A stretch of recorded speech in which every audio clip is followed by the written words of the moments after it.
ประกาศเปิดจองด่วนดินแบ่งขายงามๆบ้านโน้นหวายเมืองไซเสถาณพ้นหลวงเวียงจันทน์รูปลักษณะของดินเป็นดินเปาวางอยู่ในตัวเมือง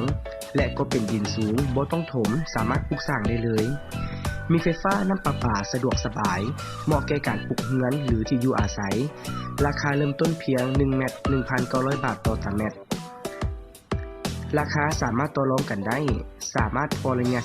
15-25 ปีได้ผ่านทางธนาคารหรือจ่ายภายใน6เดือนบ่มีดอกเบี้ย